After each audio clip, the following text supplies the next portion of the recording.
Salut à tous et c'est parti pour la 4e ronde du tournoi fermé de Grenoble.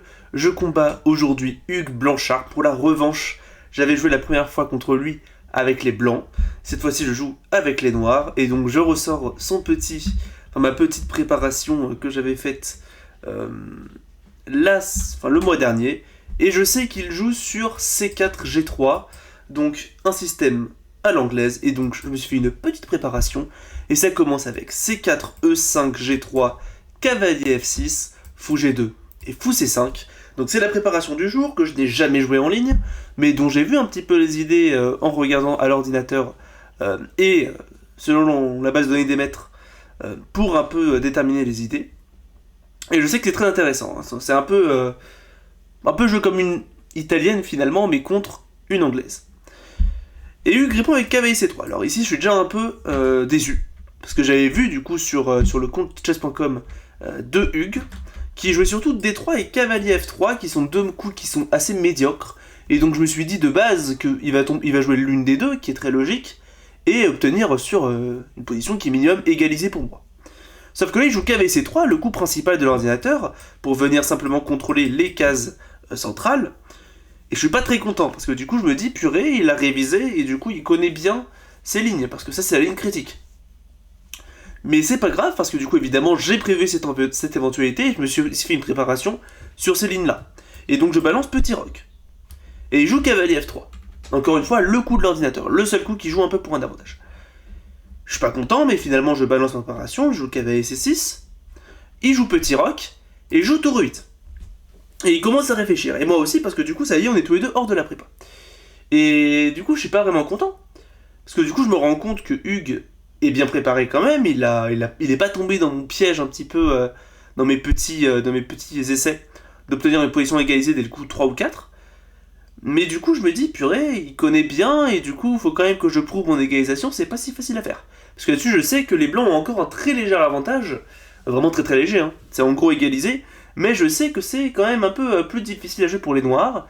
Et on a une position ici un peu typique de sicilienne, mais avec les couleurs inversées, où du coup le fou C5 peut s'avérer quand même assez mauvais rapidement, après un coup E3, par exemple. Et du coup je me dis, purée, c'est pas le scénario que je voulais.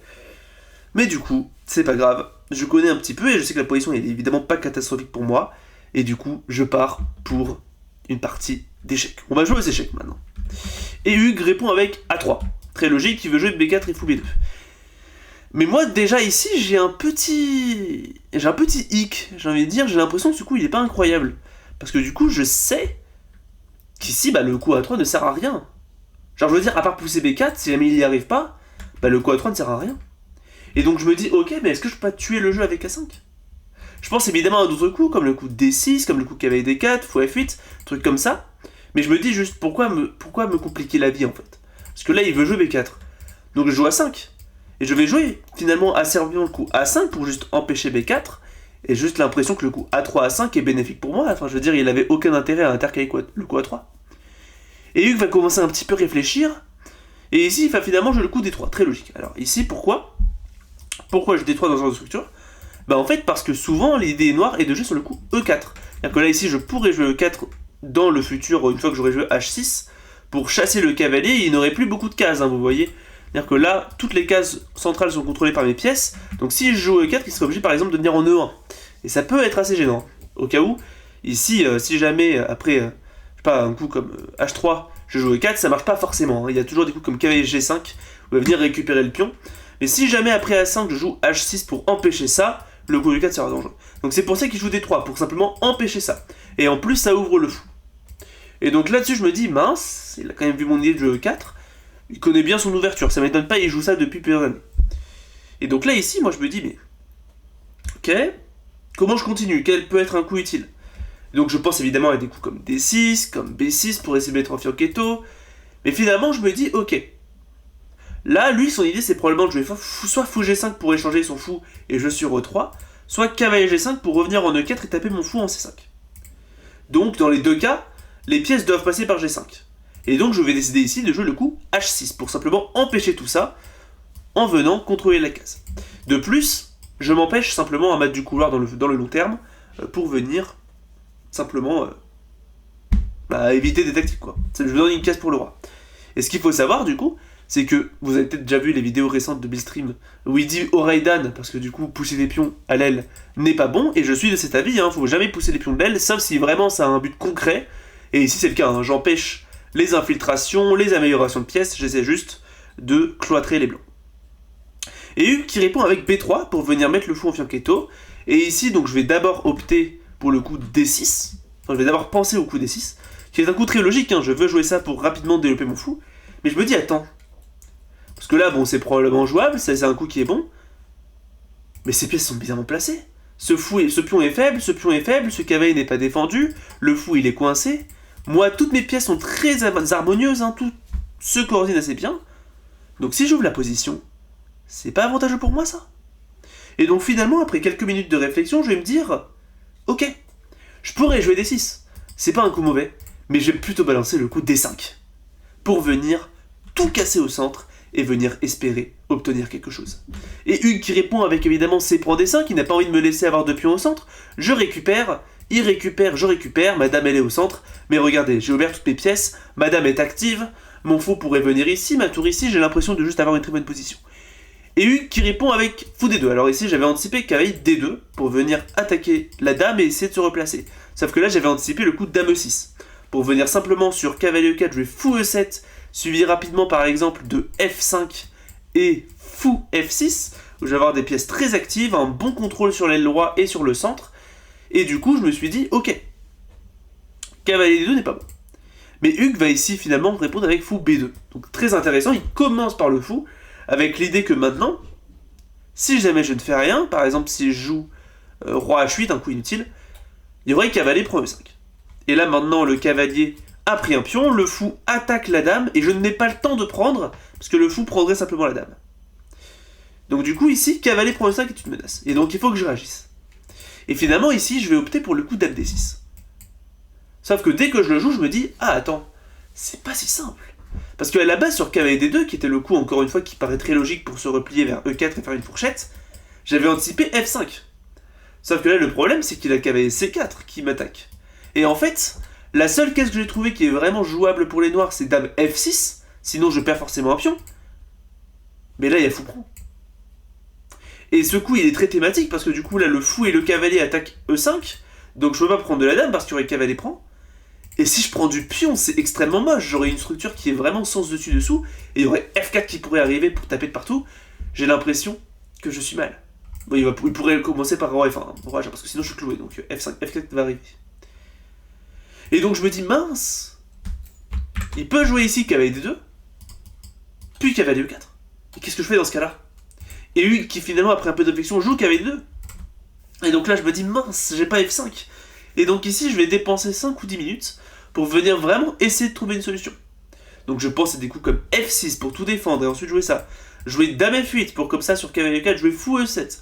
Mais j'ai l'impression que c'est extrêmement passif et je pourrais quand même jouer F5 fou F6 après. Mais c'est extrêmement moche, surtout qu'il pourrait y avoir des idées de fou prend, puis fou prend ici une fois qu'il aura bougé le cavalier. Donc je me dis, mince. Et si je faisais en sorte que quand il joue cavalier E4, ça peut être une fourchette. Faut juste que je bouge une de ses pièces et quand il joue cavalier E4, je peux bouger l'autre. Et c'était mon idée originelle avec dame F8. Donc déjà je pensais dame D7, mais je me dis que c'est pas incroyable parce que le fou serait coincé. Et c'est comme ça que finalement j'opte pour une option intéressante, qui est le coup fou D4. Comme ça sur cavalier E4, je pourrais simplement revenir replacer ma dame en arrière, et je défends, et je suis très bien. Et donc finalement je joue dame D4, fou D4 plutôt, et Hugues qui va ici un peu réfléchir, mais qui va finalement opter pour cavalier C4, il va plutôt venir ici, pour taper la dame et taper le pion. Mais ici je me dis, mais j'ai réussi à pérenniser la position, parce que là maintenant le fou tape plus mon pion, donc je pourrais simplement revenir en arrière au pire du pire, et en fait, je peux jouer dame F6 ici. Et je vais finir par le jouer, et en fait, regardez. S'il prend, je vais récupérer du pion. J'ai énormément de jeux sur la position. Et qu'est-ce que tu joues à part ça, en fait? Parce que là, mon prochain coup, si tu joues au tour C1, c'est B5. Et tu es mort. Parce que si tu prends comme ça, je dois avoir probablement une idée. Par exemple, fou prend, tout simplement. Et je vais récupérer une pièce. Donc tu peux pas faire ça. Et sur B5, du coup, tu es obligé de revenir en arrière. Mais là, tu perds encore une fois le fou. Et si tu prends intermédiaire, je peux récupérer, tu reviens en arrière. j'ai fou B7, je défends tout. Je suis très bien, encore une fois, j'ai énormément d'activité. Donc je me dis, mais attends, mais comment tu fais pour empêcher B5? Et Hugues qui a finalement joué Dame D2. Et finalement, je me dis au début, mais c'est bizarre, il empêche pas du tout B5. Et finalement, si, en fait, il empêche totalement B5, parce que là, maintenant, si jamais je joue B5, il y a cavalier prend A4. Et maintenant, attention, s'il prend comme ça, il y aurait fou prend, avec une fourchette. Ou alors cavalier prend, hein. C'est même encore un peu mieux, je pense cavalier prend. Avec beaucoup d'activité, il a probablement des compensations pour la qualité sacrifiée. Et si jamais je prends du cavalier, la tour est en prise. Et si je prends de la tour, il y a fou prend intermédiaire qui enlève le défenseur. Et du coup, j'ai pas de la tour derrière. Donc ça marche pas. Donc je me dis, purée, il est malin, encore une fois. Si je joue B6, c'est absolument pas ce que je veux. Hein, parce que je dois défendre ce pion. Attention, il l'attaque. Il pourrait jouer fou prend, puis cavalier prend. Et donc je me dis, ok, B6 alors pour défendre. Mais ça marche pas parce que j'ai envie de jouer B5, donc je vais pas dépenser un temps pour jouer B6. Et donc je joue finalement le coup A4 pour venir taper le pion, plus ou moins forcer la poussée, hein, parce que s'il prend ou s'il fait rien, je pourrais prendre et ça ouvrirait la tour. Donc B4. Et là-dessus je joue fou prend B2, dame prend B2 et cavalier D4. Je me dis, avec cette combinaison assez intéressante, j'ai réussi à prendre le contrôle de la case B3, prendre le contrôle de la case B5, j'ai une épine qui a été plantée en A4, et je pourrais jouer C6, B5 ensuite, pour chasser ce cavalier de la bonne case, et faire en sorte que ce fou soit coincé. Et je me dis, franchement, professionnel. Encore une fois, là, ici, j'ai l'impression de dominer, enfin, pas de dominer, mais d'être vraiment très très fort stratégiquement parlant, de faire tous les bons coups, et j'ai l'impression d'être très bien. Et en effet, la position est égale ici. Et Hugues qui va réfléchir un petit peu ici, avant de jouer tour F1. Alors ici, j'avais calculé plusieurs trucs. Hein. Le coup B5 me faisait peur, mais le coup qui me faisait le plus peur, c'était évidemment le coup E3. Avec l'idée que sur cavalier B3, il y a tour AD1 et mon cavalier va finir par être un peu enfermé, il manque un peu de cases. Et si je joue tour F3, qui était mon intention originelle, il pourrait jouer fou prend, dame prend et cavalier prend pour attaquer ma dame. Et là, j'avais calculé que j'avais peut-être moyen de jouer pour quelque chose avec tour prend E5 qui sacrifie la qualité pour enlever le défenseur, enfin l'attaquant de la dame, et après dame prend E5, jouer fou H3 pour menacer mat et menacer la tour. Sauf que là, en fait, je me rends compte que je suis perdant après dame E4, qui défend simplement le mat. Et si je prends comme ça, puis je prends la tour, il y aurait roi prend. Et après tour E8, ici, soit je joue, donc tour C1, soit je joue C6 pour défendre et je me prends tour C4, qui défend tout, et j'ai rien du tout, hein, il va pouvoir simplement continuer à s'améliorer et être gagnant. Soit je joue le coup tour prend E4, et je me prends tour prend C7. Et il a une tour bien plus active, je vais perdre plus de pions encore, hein, par exemple B5 tour B7. Et là, ici, je vais perdre la finale. Donc je me dis, ok, sur E3, j'aurais pu jouer cavalier B5. Et donc il joue tour F1. Mais pour moi, quand je joue à tour F1, je me dis, mais attends, mais ce coup il est pas bon. Enfin, je veux dire, d'accord, il défend, mais c'est passif quand même. C'est passif, j'ai l'impression d'avoir juste gagné un temps. Et donc comment je continue ici? Je pense à des coups comme tour A6, mais je me dis qu'il y a B5, et même si je viens là, j'ai l'impression de lui donner beaucoup d'activité. B6 c'était un plan que j'avais, mais il y a fou prend, B5 pareil. Et sur C6, il y a le cavalier B6 qui peut être dangereux. Et donc je vais un peu je vais un peu peser le pour et le contre de chaque option en fait, avant de finalement me dire que le moins pire de mes coups, c'est le coup C6. Pour venir préparer B5. Donc je continue mon plan. Et là-dessus, j'avais anticipé le coup de Hugues, évidemment, il le joue assez rapidement, c'est le coup cavalier B6. Donc pour attaquer mon fou, attaquer ma tour, attaquer mon pion. Comme ça, si je vais en B6, il pourrait prendre ici. Donc tour A6. J'ai l'impression d'être forcé. J'attaque le cavalier en gardant la défense du pion. Et donc il prend en C8. Je récupère, et là j'ai l'impression d'avoir quand même réussi à échanger un fort cavalier contre un fou un peu mauvais. Mais je suis quand même pas très content parce que j'ai un peu mal placé mes tours. Hein. Maintenant elles sont passées un peu de manière bizarre. Mais au moins je pourrais jouer B5 au prochain coup. Et là Hugues il joue E3. Il force une réaction avec mon cavalier. Donc je n'ai pas le temps de jouer cavalier... B5 je veux dire. Je n'ai pas le temps de jouer B5. Et donc ici je vais un peu peser le pour et le contre. Mais en fait j'ai juste oublié durant la partie que mon idée était B5 et je vais cavalier B5. Qui était mon autre idée en fait. Pour venir plutôt taper le pion A3. À long terme ça peut être intéressant. Et Hugues répond avec tour AD1. Mais là je me dis attends. Là j'ai une dame, un pion et un cavalier qui tape sur la case D4. Donc il peut jamais pousser. Et donc je joue tour D8. Mon plan est de créer un pion arriéré et profiter du fait qu'il ait joué E3, affaiblissant le pion D3 pour venir taper. Et il joue fou F1. Et là je suis pas content. Parce que j'ai pas vu ce coup, j'étais en Z-Note, hein, je joue assez rapidement. Et j'ai pas vu ce coup de fou F1 qui est quand même très logique et très bien joué. Le plan de Hugues étant de simplement jouer D4 pour ensuite échanger ce cavalier contre le fou et venir gagner un attaquant sur les cases noires. Et je peux pas vraiment enlever ça. C'est-à-dire que si je tente plutôt d'empêcher l'échange avec par exemple KS7, il pourrait jouer D4. Et il attaque ma tour. C'est-à-dire que je suis obligé de la bouger et il gagne le pion E5. Donc je ne peux pas faire ça. Et donc je me dis, ok, bon. Je n'ai aucun moyen d'empêcher cet échange. Très bien joué. Maintenant, la finale est probablement limite avantageuse pour lui. Donc comment je continue? Et bien ici, je me dis, si je réussis à faire en sorte qu'une de mes pièces puisse prendre le cavalier, c'est-à-dire par exemple jouer tour D5 comme ça sur D4, fou prend, pour y avoir tour prend, je me dis que ça ira. Sauf que là, tour D5, j'avais vu des trucs qui me plaisaient pas. Par exemple, fou G2, il revient simplement et il attaque ma tour. Donc je me dis, ok, dame G5. Comme ça, si tu joues D4, ce qui va finir par jouer, je peux prendre. Et tour prend, dame prend. Non. Tour pour moi, fou prend plutôt. Dame prend, dame prend. Au moins, j'ai réussi à introduire quelque chose. Et je peux jouer sur dame D5, mais je me dis quand même ici que c'est pas incroyable parce que là, je donne de l'activité. Et donc après D4, je me dis, ok. Au pire du pire, j'ai 2 prend E4, mais est-ce que je le joue? Enfin, E prend D4. Et en Zayt Note, je vais me dire, non, je vais pas le jouer, je vais plutôt jouer E4. Boum. Et je le balance. Je me dis, ok. Je balance le pion, les tours sont passives, tu peux prendre, mais en fait tu prendrais de la dame et j'ai l'impression de très bien contrôler la case D5, et donc j'ai l'impression que tout va bien. Mais la mauvaise surprise, Hugues ne prend pas. Et il joue tour C1. En fait, il se rend compte que mon cavalier est cloué, donc il n'est absolument pas obligé de prendre tout de suite. Et si je tente de casser le clouage, maintenant il y a tour C5, et il va gagner un pion en B5, parce qu'il y aurait fou prend et tour prend.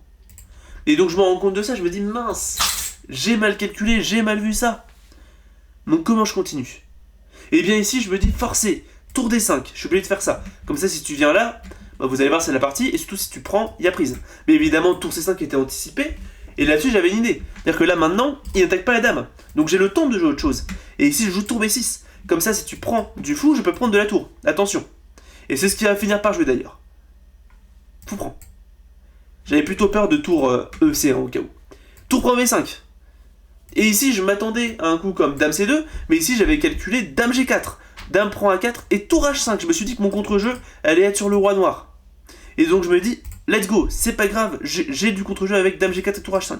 Et ici, Hugues joue tour EC1 pour venir simplement contrôler et augmenter son contrôle de la case C5. Et joue dame G4, je continue mon plan. Il joue dame D2, un coup un peu bizarre. Là-dessus, petit aparté, ce coup est très bizarre. Il aurait plutôt dû jouer probablement un coup comme dame C2. Pour essayer plutôt de taper, ou alors dame à la limite un coup comme peut-être H4, un truc comme ça. Dame D2. Ce coup ne sert à rien, durant la partie je me dis que c'est bizarre, que ça sert à rien. Et je joue tour H5, pour venir continuer mon plan. Et Hugues répond ici, tour prend B, tour 5, attention. Si je prends du pion, enfin de la tour, il y aurait dame C2, encore une fois il va venir créer des problèmes. Et si j'ai tour H5, mais ça me paraissait pas clair, j'ai l'impression qu'il a encore un avantage, et donc j'opte pour une idée intéressante, c'est prend B5. Vous voyez que c'est une erreur. Mais du coup, durant la partie, je me dis, il faut absolument que je me crée du contre-jeu. Comme ça, si tu joues sur tour C5, j'aurai simplement G5. Je vais tout fermer et je vais balancer une attaque. Sauf que là, après avoir joué C prend B5, Hugues va réfléchir un petit coup et je me dis, attends, mais sur tour C5, G5, il a simplement tour prend B5. Sur dame H3, il y a F3, puis on prend dame F2. Et j'ai rien du tout, il va pouvoir jouer ensuite rapidement sur tour prend B7. Et j'ai rien du tout. Donc je me dis, purée, mince, C prend B5, tour C5 perd. Ça perd, je suis perdant. Mais là, Hugues qui joue dame C2, il ne joue pas tour C5, et il vient plutôt essayer d'échanger les dames. Donc je me dis, yes, il a pas vu le gain. Et donc je balance le coup F5. Je viens tenter d'empêcher simplement l'échange de dames. Et comme ça, si tu joues tour C5 aussi, la tour serait bloquée. Mais je me dis quand même... Ok, j'empêche son dame, mais il est quand même gagnant. Genre, ça se voit. Parce que là, au pire du pire, il y a échec. Il va récupérer. Et même si jamais je réussis à faire ça, il y aura toujours... non, peut-être pas, en fait. Peut-être pas... Non, j'avais simplement vu F3, en fait, hein, je pense. Et il va pouvoir rapidement, simplement jouer sur l'activité. Et ça dépendra toujours. Et donc, je me dis... Mince, ça perd. Mais il joue dame 2. Échec. Et donc, je me dis, mais... C'est bizarre, ça. Parce que là, la dame, elle fait rien. Je veux dire, c'est pas la case où elle veut être. Elle veut vraiment s'infiltrer sur la colonne C. Et donc, je joue roi H7. Un peu forcé, hein. De toute façon, il faut que je fasse un truc. Et là, Hugues, après pas mal de réflexion, il joue tour C8. Et donc là, je me dis, attends, quoi? Mais là, il s'affaiblit. Et donc déjà, je vois que j'ai un perpète avec dame D1, dame F3. Il me reste 4 minutes à la pendule. Et il faut que je trouve quelque chose. C'est-à-dire que là, j'ai minimum la perpétuelle, et je me dis, du coup, j'ai le temps de chercher quelque chose. Et donc je commence à explorer le coup de dame H3 pour continuer à attaquer. Et je me rends compte que déjà sur dame G8, qui est l'idée de Hugues, je me rends compte, sur roi G6, il n'a pas de tour C6, qui pourrait être échec et mat, mais il ne l'a pas, parce que c'est défendu par le pion. Et donc il est obligé de jouer tour E8, tour E7, et en fait après dame prend G7, il y aurait roi F3, et il peut pas parer le mat. Et donc je suis gagnant, et donc je me dis, ok, dame H3. Sauf que là, en examinant un peu plus, parce que je joue pas avant d'avoir retrouvé un gain concret, je me rends compte qu'il a F3 pour défendre. Et si je prends maintenant, il y a dame G8. Et sur roi G6, j'ai l'impression qu'en fait ça perd pour moi. Et ici en fait non, il y a tour G5 qui est très très fort, qui attaque la dame et qui menace le mat, qui gagne. Mais en fait le truc que j'avais pas vu, c'est que sur F3 c'est en effet égal, parce qu'il y a pion prend, dame G8, roi G6, et au minimum, enfin si je l'avais vu, mais j'avais sous-estimé. Mais là le problème c'est qu'il y a tour C2 qui gagne pour les blancs. Parce que là, j'ai un pion de plus, mais regardez quand mes pieds sont cloîtrés. Il va pouvoir jouer rapidement tour F2 pour tout coincer. Il va venir simplement grappiller mes pions avec la dame, grappiller B7, B5, A4 et pousser ses pions, et faire une dame. Et donc je vais calculer, je vais essayer de trouver un gain à dame H3, je vais chercher du mieux que je puisse, mais je ne trouve pas. Je ne trouve pas, et finalement donc après 3 minutes de réflexion sur les 4 minutes que j'avais, il me reste 1 minute à la pendule, et je me dis, non, c'est pas sérieux. Je vais pas tenter le diable à jouer dame H3, sachant que je vois pas de gain concret, et il lui reste quelque chose comme 10 minutes, donc il a beaucoup plus de temps que moi. Et donc finalement, un peu par résignation, j'hoche un peu la tête, je me dis, bon, c'est pas grave, il est plus fort que moi, la partie était belle, j'étais dans une position qui était dominée, et donc ici je balance le coup dame D1 échec, je propose nul, et Hugues accepte, parce que il ne peut pas simplement... il peut juste pas s'échapper de l'échec perpétuel. Et donc c'est une partie nulle, c'est une égalité pour cette 4e ronde de Grenoble, après une partie qui est quand même assez intense et assez intéressante, je l'ai trouvée très instructive et j'ai beaucoup apprécié cette partie aussi, notamment sur l'anglaise avec les noirs. Et du coup, petite nulle, je gagne encore quelques petits élos parce que du coup le joueur était plus haut classé que moi, donc je m'approche encore un peu plus de mon but de devenir candidat maître, donc ça fait plaisir.